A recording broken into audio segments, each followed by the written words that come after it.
नमस्कार प्रेक्षकांनो, कमळी या मालिकेमध्ये आपल्याला जबरदस्त ट्विस्ट पाहायला मिळणार आहे. निगी दाखवणार आहे अन्नपूर्णा आजीला कमळीची खरी ओळख. कमळी ही सरूची मुलगी आहे आणि अन्नपूर्णाला कसं कळते की गौरी ही सरू आहे. आता हे सर्व ट्विस्ट आपण या एपिसोडमध्ये पाहणार आहोत. तर प्रेक्षकांनो, हा खूप मोठा ट्विस्ट आहे, त्यासाठी हा व्हिडिओ शेवटपर्यंत पहा. होय, कमळीच्या आगामी भागामध्ये आपण पाहणार आहोत की अखेर तो दिवस येतोच आहे जेव्हा अन्नपूर्णा देवीला तिच्या सुनीची म्हणजे गौरीची आणि कमळीची म्हणजे सरोजाच्या मुलीची खरी ओळख समजणार आहे. कमळीला आता ती तिची नात आहे. अन्नपूर्णा देवी कमळीला पण मिठी मारणार आहे. निगी सांगणार आहे की कमळी ही आपली सरू काकीची मुलगी आहे. सरू म्हणजे ही गौरी आहे. हा खुलासा आत्ता अन्नपूर्णासमोर निगीमुळे होणार आहे. तर हे अन्नपूर्णा देवीला कळालेलं आहे. तर तेव्हा अन्नपूर्णा आजी विचारतात की ही तर आपली गौरी आहे, म्हणजेच ही सरू, असं निगी म्हणते. हो, ही सरू काकी आहे. तेव्हा अन्नपूर्णा बोलते की नाही, ही तर आमची गौरी आहे, म्हणजे कमळीच आपली नात आहे. हे ऐकून अन्नपूर्णा आजीला खूपच आनंद झालेला असतो आणि म्हणते, माझ्या मनात आधी शंका होती की हीच आपली नात असू शकते, पण पुरावा नव्हता. आता मात्र स्पष्ट झाले आहे की हीच आपली नात आहे. आता आपल्याला सरोजला पण शोधायचं आहे आणि तिला परत घरी आणायचं आहे. तिला आता तिचा जो मान आहे ना, तो मला द्यायचा आहे.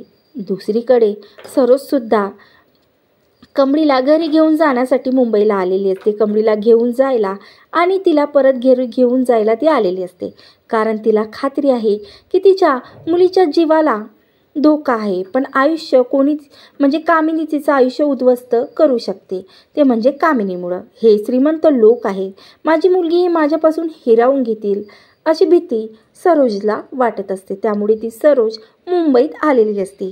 तेव्हा तिची भेट अन्नपूर्णा देवीशी होते आणि अन्नपूर्णा आजी तिला विचारता, तू जिवंत आहेस सरू? तू जिवंत होतीस ग गौरी, पण आमची नात कमळीसुद्धा तुझ्याबरोबर होती. मग तू गावाला का परत गेली? तू माझ्याकडे का आली नाही? राजन आणि मी एक एक क्षण तुझी आठवण करत होतो ग. मी इतकी संपत्ती शेवटी कोणासाठी गोळा केलेली आहे? माझ्या मोठ्या नातीला एवढ्या दिवस तू माझ्यापासून का दूर ठेवले? हे ऐकून गौरी मात्र खूप भावूक होते आणि ती सांगते कामिनीने तिच्यासोबत काय काय कारस्थान केलेले आहे ते सर्व आता अन्नपूर्णाला सांगते. कामिनीने तिला जीवे मारण्याचा प्रयत्न केलेला आहे आणि तिच्या मुलीला पण, म्हणून ती या गावात राहायला गेली नाही आणि ती सिद्धटेकला आतापर्यंत राहत होती.